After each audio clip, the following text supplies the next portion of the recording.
Hi, everyone. Welcome to another episode of Second Act Actors. I'm your host, Dr. Janet McMorty, and I'm still a medical doctor, simultaneously trying to pursue a career in acting. My guest this week is Jacqueline Murphy. Jacqueline was a nurse turned actor, and she was discovered very early on in her nursing career. She had a recurring role in All My Children, playing a nurse. She was also the medical consultant on that show as well, too. She has had a phenomenal career, a very illustrious career. The list of people she has worked with is, oh my goodness, incredible. She talks about this in this episode and just an amazing, amazing career that she has had. She's based out of New York City, so she was very involved in the film and television scene there, but also the medical scene as a nurse. She's also now a writer and a director while still pursuing her career in acting, and I cannot wait for you to hear her incredible story. Please enjoy Jacqueline Murphy.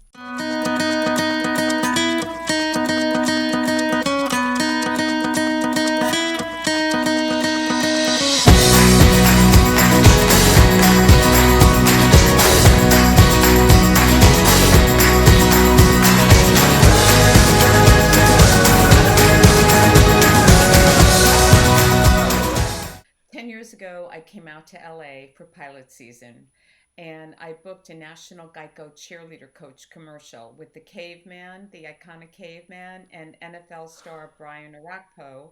I played a cheerleader coach and it went national. It was so exciting. It ran for a couple years and we were, on Super Bowl, and I would walk into a bar and all the guys would be watching sports TV. I'm not a big bar person, but people would say, I saw you when I went to the sports bar. My commercial would be running.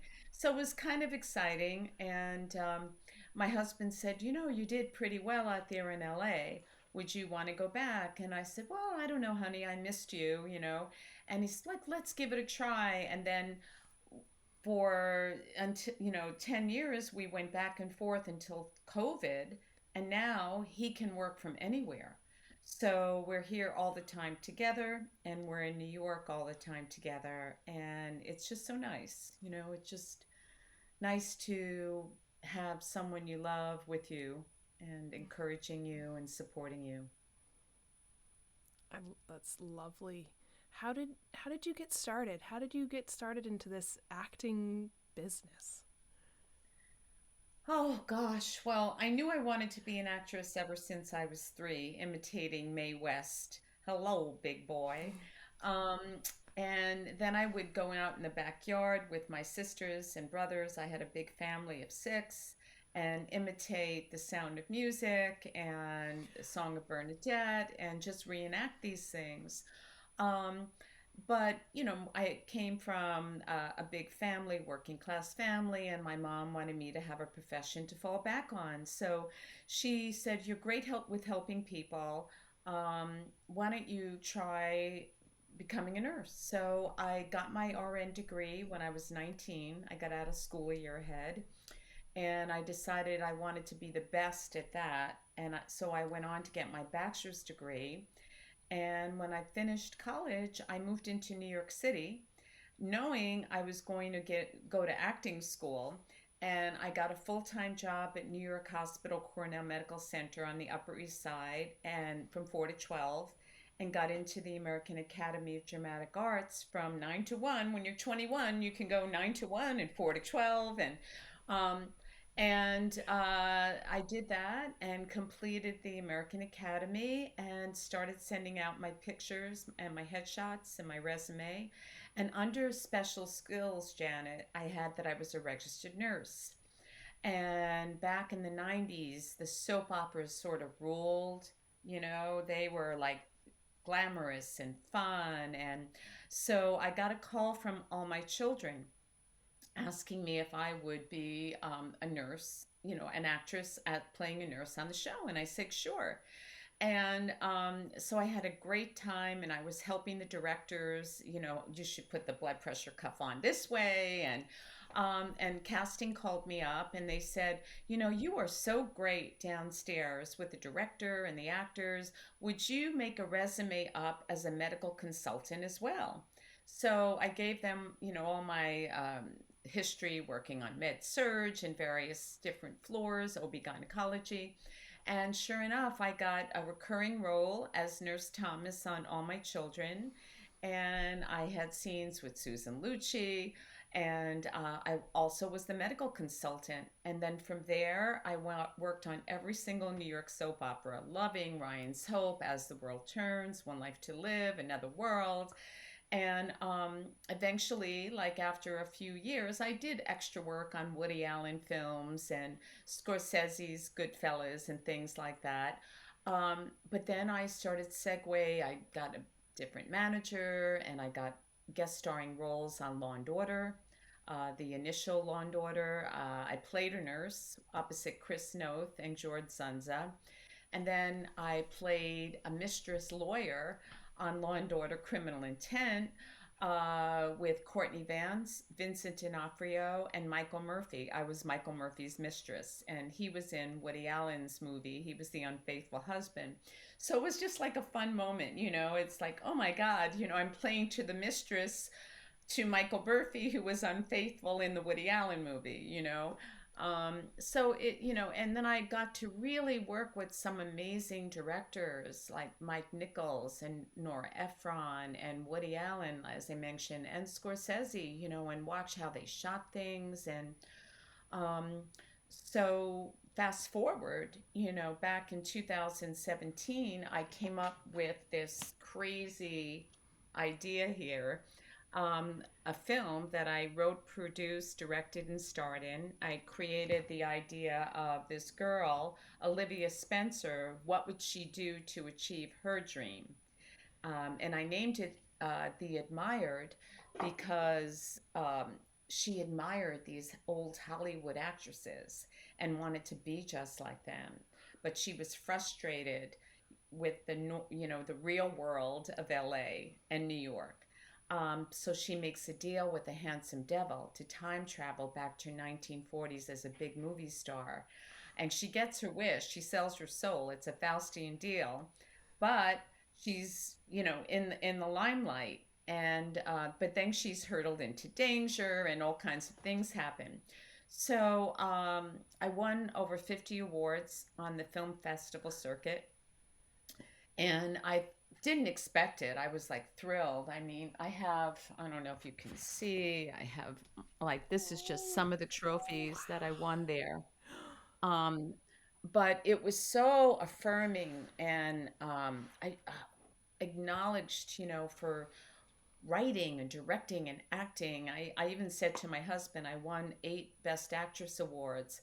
And I said, now I could put my head down on the pillow, you know, and sleep and think I don't have to ever win anything. But of course, you always want to excel and do better. And I even this morning, I was invited to the Motion Picture Academy last night, Oh, where you know that's the AMPAS, which American Academy of Motion Pictures Art and Science. They give, you know, the Oscar out. And I was so inspired, and I got up this morning. It's like, okay, I want to do even better. I have to work. I took the Admired, the short film, and I wrote a TV series for it, which I'm hoping to sell. And I morphed the TV series into a movie called Sorceress of Hollywood. So you might ask yourself, Sorceress of Hollywood, why? Um, and the reason is I wanted the main character of The Admired, Olivia Spencer, to not be a victim. I wanted her to empower herself and others.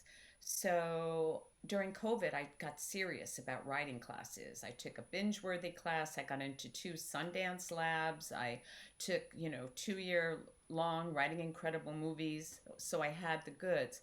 But I wanted the main character, Olivia, to, I created, she had a hidden talent, a hidden genetic talent for magic. And she can time travel and she can empower herself and others. And she goes back and forth between the real world and this old Hollywood dimension.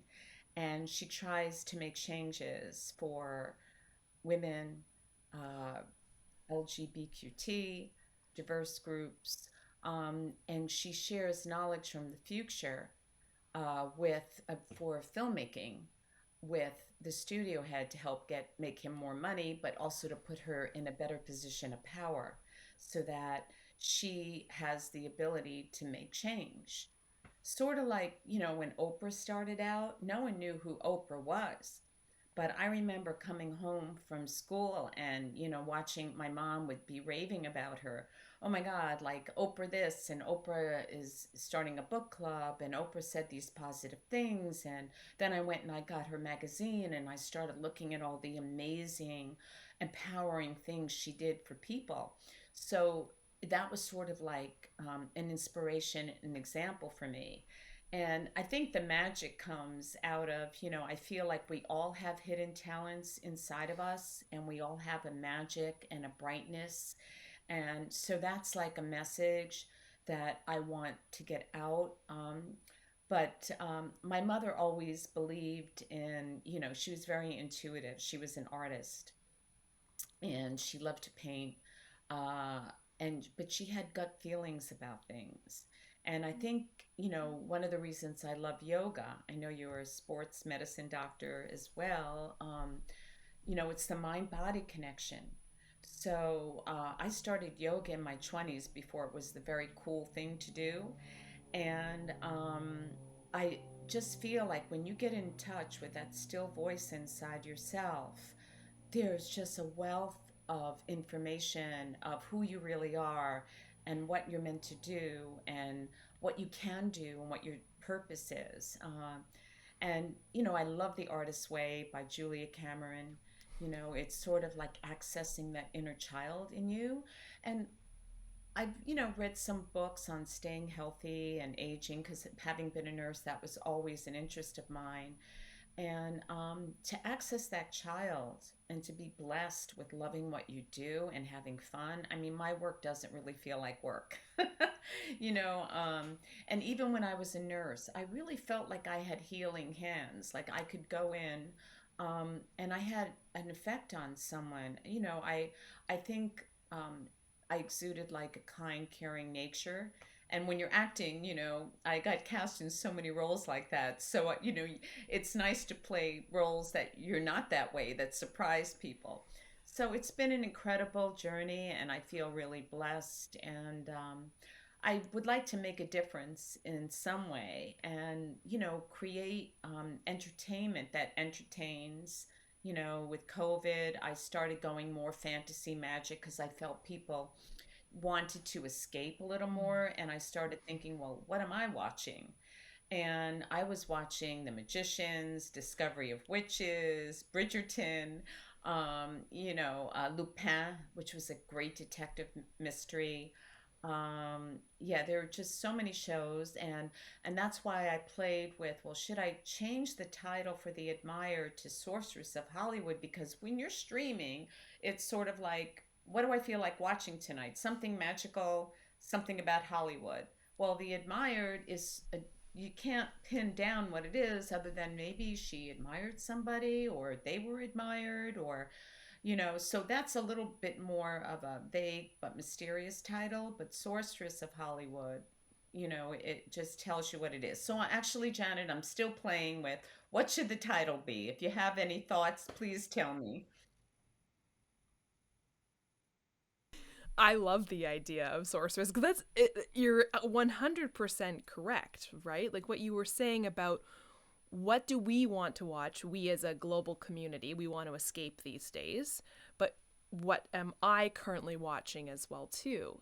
And that's really interesting what you say about we have such short attention spans, not just for, TV film, but also for scrolling through things. You want something that captures the attention really quickly. And yeah, the fantasy word, like that's, I love that.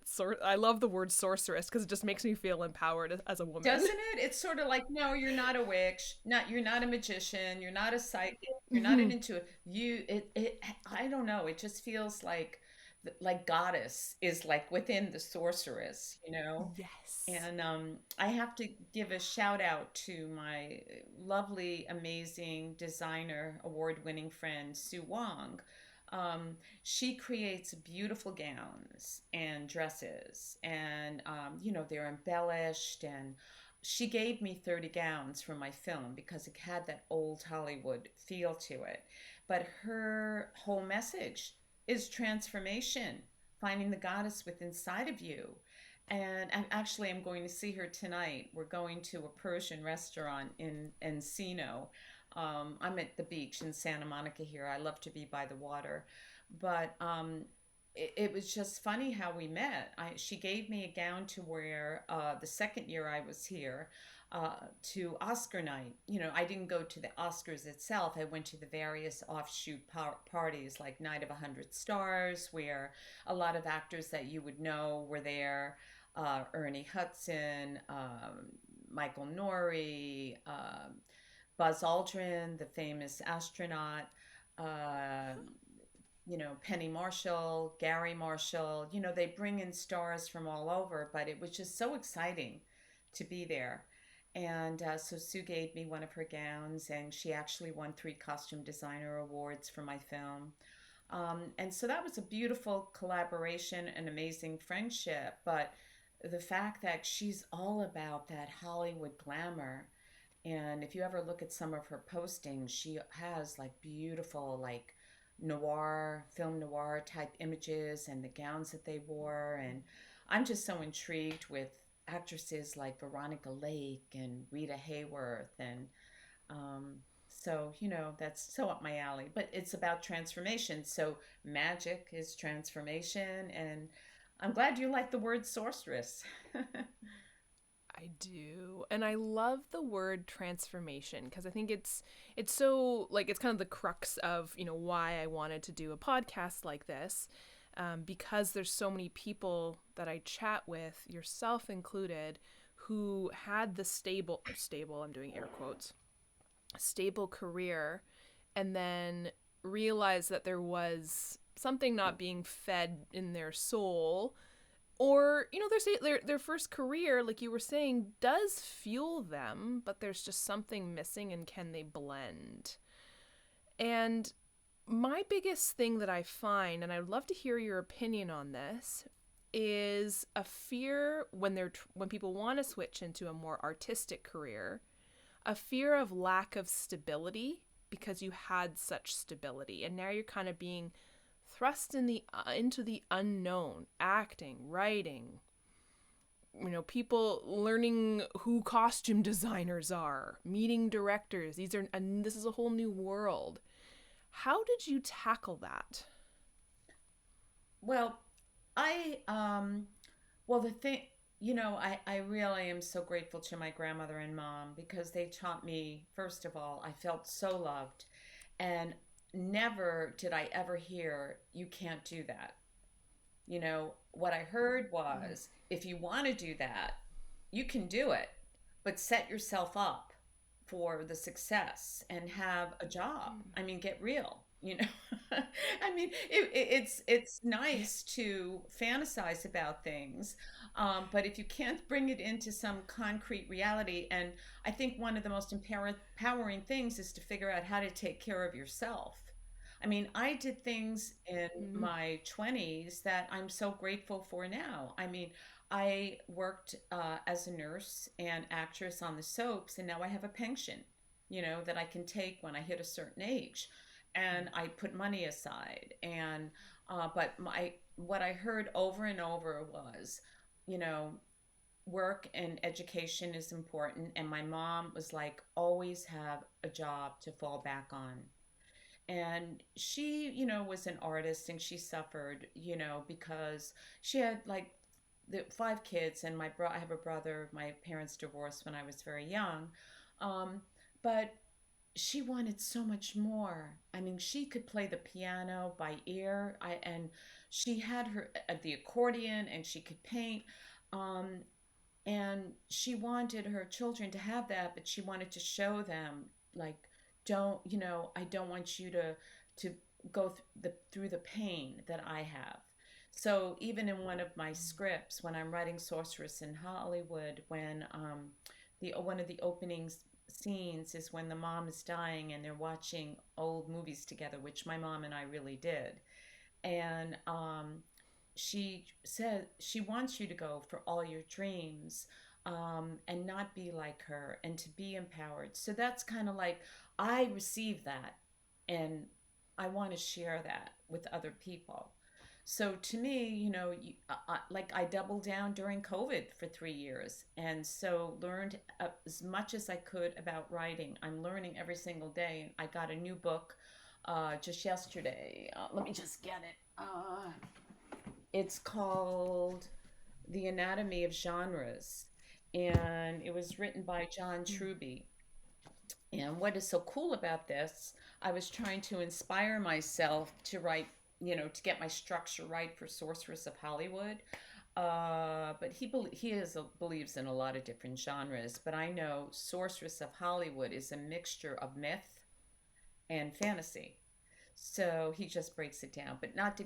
So yeah. So how your question is people who are afraid. I mean, you have to go for it, or you'll never know. Try to figure out on a piece of paper even the pros and cons, like, what I can do to make it happen, what's standing in the way, and try to find the bridge, to do it. And I mean, I feel like there was like a special safety net for me. When I was on the soap opera and they asked me to consult, it's like, oh my God. And I thought there was a blessing that I even was able to use all of who you are to get to where you want to go. That's my advice. Who would have thought that my nursing experience would have opened a door on a soap opera? It just under special skills. And then I stare at this thing daily. I don't know where it went. Well, it's around. Oh, what would you attempt to do if you knew you? What would you attempt to do if you knew you could not fail? I have to remind myself about that sometimes, but time just passes, and it's just so gratifying when you give to yourself, because if you don't give to yourself first, no one else is going to know or realize, or if you don't put your voice out there. I wish I had a magic wand, you know, uh, to help people be who they can be, but it's like a part of a learning curve, and you learn by your mistakes too, you know, just have to try it. Do you have.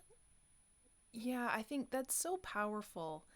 And do you have any advice for anyone who, because I know in this industry, it can be because of the lack of stability and because of the ups and downs and the constant kind of rejection, not kind of rejection, for certain rejection. Do you have any advice for when those times happen and you need to kind of push through and remind yourself to keep doing what you love to do, even if you are failing in the eyes of society? Yeah, yeah. Well, I walk at the beach, I get centered. I do things like the other day, I was stuck with my structure on the sorceress, and I read the fantasy chapter because I listened to him online in a writing group. And it kind of helped me get in a different zone. Somehow, and Julia Cameron in The Artist Way says the same thing, take yourself on a date. Ask your inner self and that little kid in you what's going to excite you, what's going to inspire you. And of course, like I'm a huge believer in, exercise, sleep, to get your energy in the right place, eating well. I don't raid the refrigerator. I love food from Erewhon and my greens, and decrease my sugar, anti-inflammatory. Really, it's like your brain, get your brain and your heart and your body in the right place. I did yoga this morning before I checked in with you. Rodney Yee, I have his CD. He has an AM yoga program that I love. But I could do yoga wherever I am. So, when you're feeling sad, if you need a bath, take a bath. If you need a massage, a manicure, a walk on the beach, a run to blow off some steam, and I even you write in a journal. Like I haven't written in a journal in a while, but today I did because um, I spoke with someone about selling the admired. I've been asked to be on several platforms, and do I want to keep it exclusive? Do I want to get it out there? And you have like all these decisions to make. And sometimes when you write it down, get in touch with who you are, journaling is a really great thing. You can figure it out a little bit. And no, you don't have to, my husband taught me this. You don't have to decide anything in the moment. If you're not sure, just say, let me think about it. So the pressure, try to like take the pressure off and remember why you wanted to do it in the first place and find the joy of it. And not every day is roses. And sometimes you just find yourself like in a I try to put myself in a creative place. Like I'll listen to concentration music, focus music, happy music. Another writing teacher that I worked with, does your uh, film have a theme song? Like I was doing a film, writing a film on the opioid crisis based on a personal story when I was a Mm. nurse at New York Hospital in the 90s. And it sort of the music was is more like upbeat, like a Madonna song or a Bruce Springsteen song. And so if you listen to a song like that that gets you in the head to work on your creative venture, whether it be writing, acting, directing, um, and then surround yourself with people. I mean, um, I, when I go out to the events in LA, what's amazing here in New York, they have it, but not as much. But in LA, there are movie screenings every single night.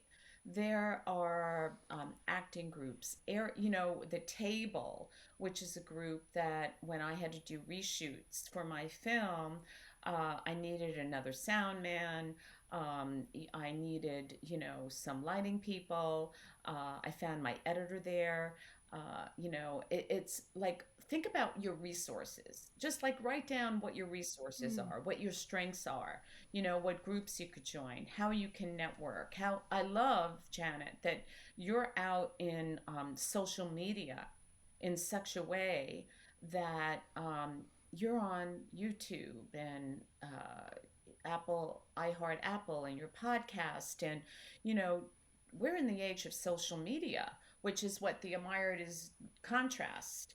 Like what we have today, social media, plastic surgery versus back in the 40s where, Judy Garland was put on a chicken soup diet because the studio was so stringent. Oh. And, Veronica Lake's voice was dubbed in movies because they thought other people were better singers and people were dictated to. We have a lot of freedom today, but we're also more exposed today. I mean, things could be hushed up Mm. in old Hollywood, but not today. Harvey Weinstein is taking a beating. So um, Mm-hmm. I know, so there are a lot of resources, is what I'm saying. So if you just brainstorm, trust yourself to brainstorm your resources because you never know who you're going to meet. um, I went to the American Film Market in November, and I also do some reporting and I write articles. And my writing teacher said, that's a great opportunity. And I wasn't aware of it. I study with Hal Crosum at Screenwriting U and his wife Cheryl, and they are fabulous and so hands on. And I said, gee, I'm sorry, I missed a couple classes. He said, well, what you're doing is very valuable. You actually have your writing uh, on a site on Entertainment Today and Sports, and I've written different articles about different things. I met an amazing director, Thor Marino. He did a movie with Lindsay Wagner. I don't know if you remember who she is, the Bionic Woman. She got an Emmy Yes. for that, and she was in a wonderful movie of Thor Marino's called When Jack Comes Back, and it's about Alzheimer's. And I did an article, and we got great comments on it. And then he asked me to be in his next movie. So he said he was looking for strong women. So you never know where the opportunity. And Hal said, well, gee, we have Screenwriting U magazine. Maybe you want to do an article there. So don't like, I thought, okay, I'm just doing screenwriting. Yes, I'm writing a little article, doing journalistic things. And I also host on the red carpet and I interview people on the red carpet. But I meet, major actors, directors, writer, producers. So when I'm not acting and I'm not writing, I have another outlet. So be like Mm. flexible, be open. Sometimes just show up. I had a mentor who I was taking a class with, and I was living in New York, and I worked late at the hospital, 4 to 12, and I had a 9 o'clock, class, and I was late, and I couldn't get a cab. Finally, I did, and I got there 10 minutes late, and he said to me, "It's great that you came because even if you're running late, always show up." And Woody Allen said the same thing. 90% of success is just showing up. So show up for yourself, show up, even if you're running late. Try not to be. And these days with my alarm, I know I had you today at 10 o'clock and I put 9:30, and then I'm setting up my lights in my room, so, and MapQuest makes it so easy to be late. And then another thing that I like is I was watching some movie, I don't know what it was, but the guy says, if you arrive on time, you're late. If you're 15 minutes early, you're on time, So I kind of go Yeah. by that credo. My husband is like one of the most timely, amazing people I've ever met. And so MapQuest, believe it or not, and alarms do help me, and just set the time to write, to act. No, on Mm. Tuesdays you're going to take an acting class, or if you're afraid, go listen to a YouTube video or go listen to your podcast to see how people got from A to B, because it's not always the way you would assume. It's never, if I do this, this, and this, that's going to happen, you know? Uh, it's usually all these other spontaneous gifts that appear. Do you find from a career like a career in nursing in healthcare is very giving, and I feel this as well too with my career in healthcare. You're giving to others, you're serving others and taking care of others. And a big thing for me that I know I felt a bit of guilt about was when I started doing more acting and it felt more self serving and I kind of felt selfish because it was kind of for me, for me. Have you ever felt that way coming from a career in nursing where I know again like we're always told in healthcare you need to take care of yourself so you can care for others, but I think for me it was a weird shift to now be focusing on caring for myself. Yeah, I did go through that. And also there were certain habits. If I think that if as a healthcare professional, my go-to instinct is how can I fix that? How can I take care of that? And Mm. sometimes the best gift you can give someone, like I see this with my nieces and nephews or is just let them figure it out. You know, my father, my stepfather was amazing, but he was tough. I went from Long Island all the way to Plattsburgh, New York. It was an 8.5 hour drive, and he had to get back to work. So we took his little pickup truck, and I followed in my little red Vega, which cost $2,000 back in 89 when I was in college or whenever it was. And I drove. He showed me how to get up there. He dropped me off in a motel for $10. And the next day, I had this big red trunk, and I had to figure out how to find well, I kind of knew where the college was, it was close by. I had to find the college, figure out how the hell to get my trunk into my room, and do it on my own.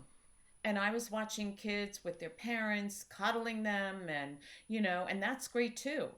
But for me, like when I came out to LA, my husband was in New York. I found the apartment.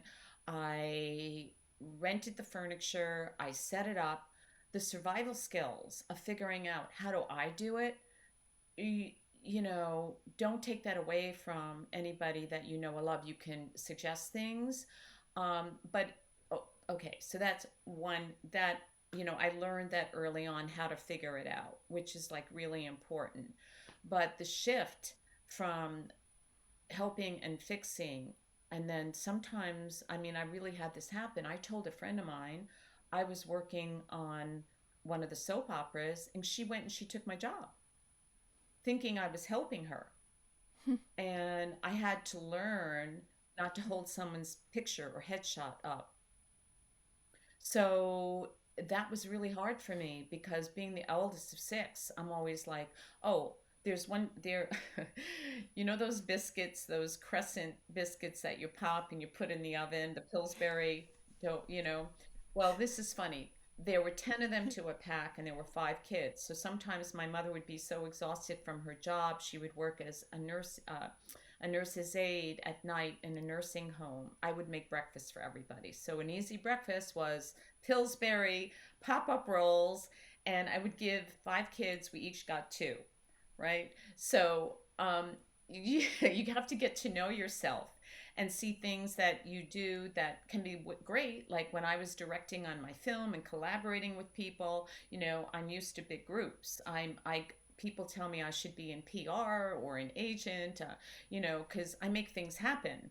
And it was a great skill when I was doing my film. Pulling everybody together and having everybody enjoy the experience and, get along. But sometimes when you're acting and you're getting into character or you're writing, certain things are definitely solitary. Certain things are for you. And the more you can, find the balance and know how to distinguish it and plug in and plug out, the better you are. Um, it's really an art. It takes time, it takes experience, it takes situations, um, and you have to realize, who you're working with and do your best to be diplomatic and handle things. So, yeah, it took me a couple years and I still make mistakes. I still sometimes want to do more than I need to, but I try not to have any regrets. You know, um, I just try to live in the day, live in the moment, you know. And yes, you have to take care of yourself. Has there been anything? Oh, and it's. I haven't. I was going to ask a question, but I have a different question now.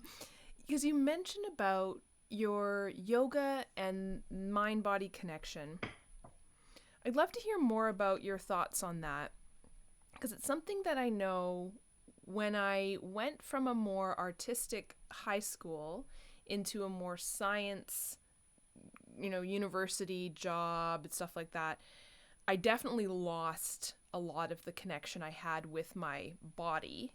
And now in acting and some of the improv I do, I'm kind of like, I don't know if I don't feel connected physically, but I also am kind of, it's almost like you feel things and I feel like I'm confused because I don't know, I'm like, what am I feeling? What emotion am I bringing up?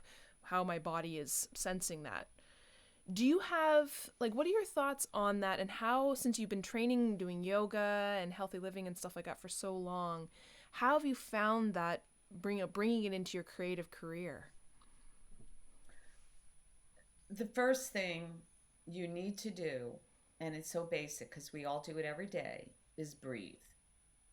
There's a great program on Disney Plus that Chris Hemsworth stars in, and it's about aging. And he gets that mind body connection going, breathing, and nourishing yourself and putting himself in dangerous situations. So the mind becomes able to figure out how to deal with it better and not get that cortisol going. And, like when we're in auditions and things, I mean, it happened to me at the American Film Market. I saw an opportunity for me to pitch the admired, um, and I got up and asked a question. Uh, And I knew that after I could go to that person and say, this is, can I send it to you? And out of the blue, my heart is going like a mile a minute. And I could feel myself like even maybe sweating. And I thought, breathe, just breathe. And it lasted longer than what I thought it was going to last. It lasted like 10 minutes, this like palpitation, the nerves, because I felt it was a big opportunity.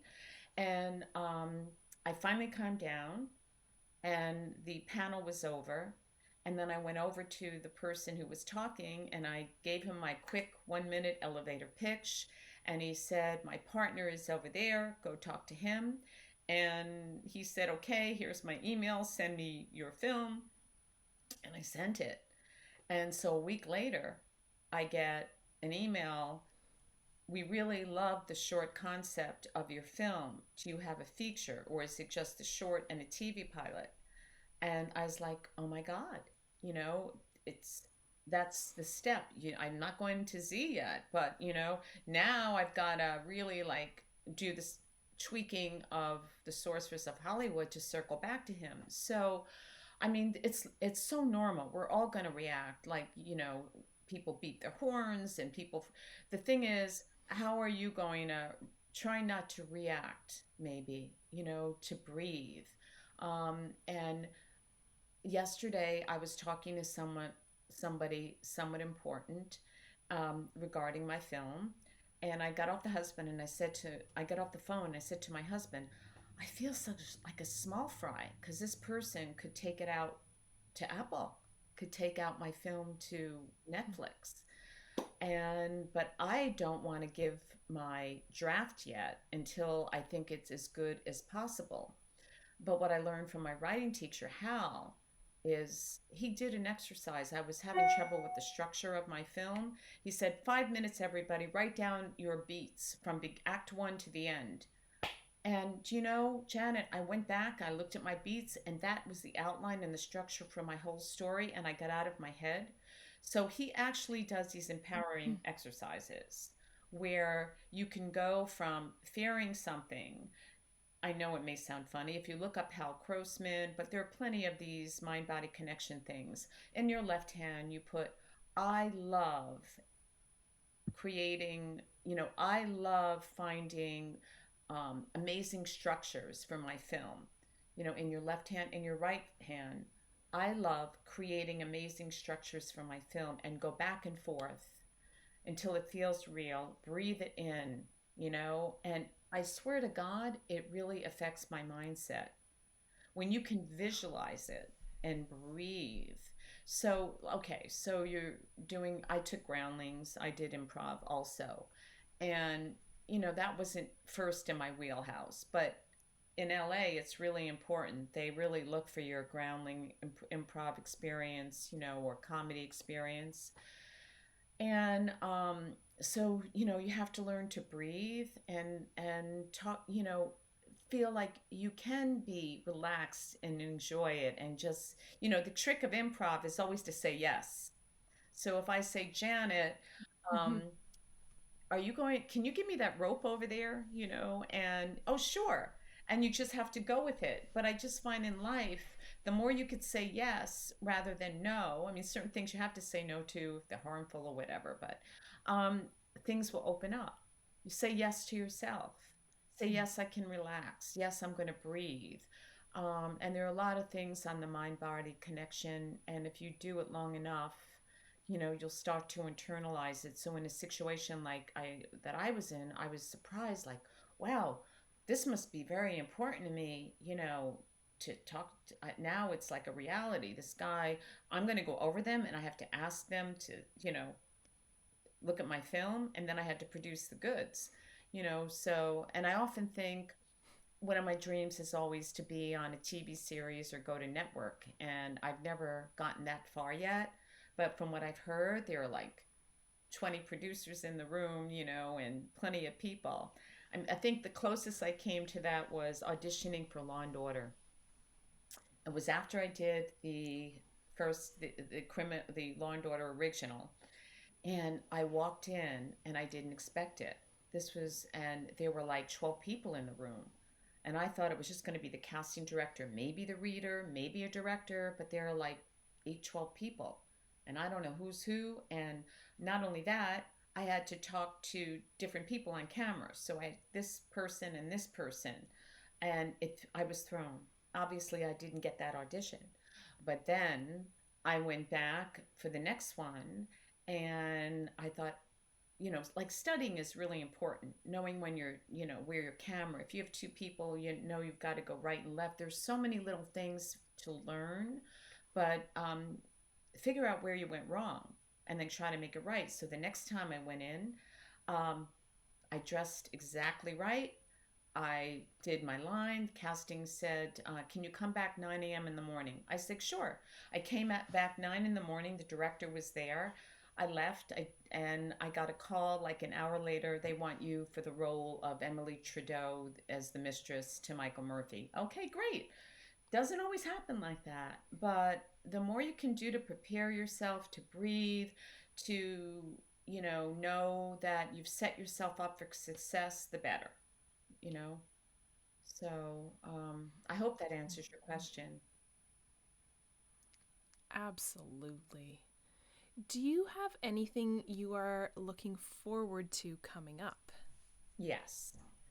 Um, I mentioned to you earlier, I'm going to Australia. I'm going down under with my husband Down under. for 3 weeks. And we haven't traveled in 3 years since COVID. And every year I like to go on an adventure. Even Buddha said every year, try to go on an adventure and a trip and be out in the world someplace to see something different. Um, I know on my bucket list was going to China and going to the Great Wall, and I did that in 2018.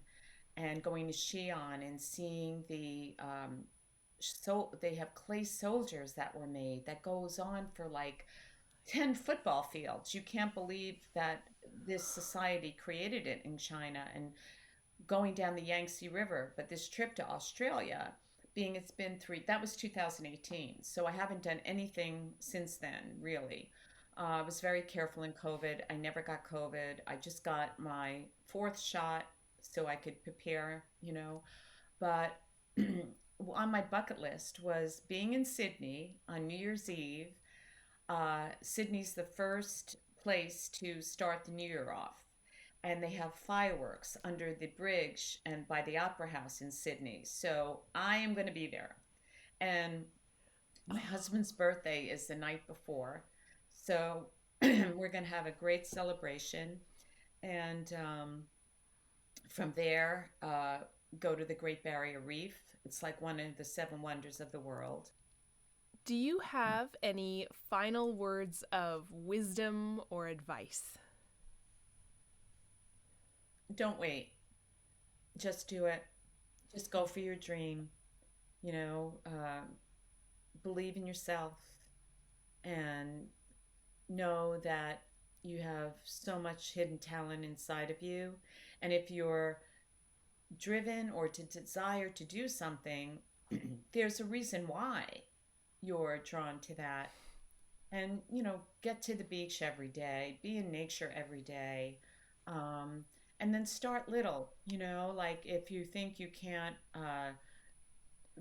want to be an actress or write, go on YouTube for 5 minutes, just 5 minutes, and listen to it and see how you feel with that. Just go for your dream and build it, and they will come. I really want to encourage everybody to be all you can be and empower people. So where I was a nurse and I helped people get better, I still, I guess, really want to help people be better or be all they can be. It's to come to a place of health and vibrance and transformation. I mean, that, and where there's joy, And my yoga teacher used to say, catch the peace. So it's not always go, go, go. Mm. Sometimes it's just, just catch the peace.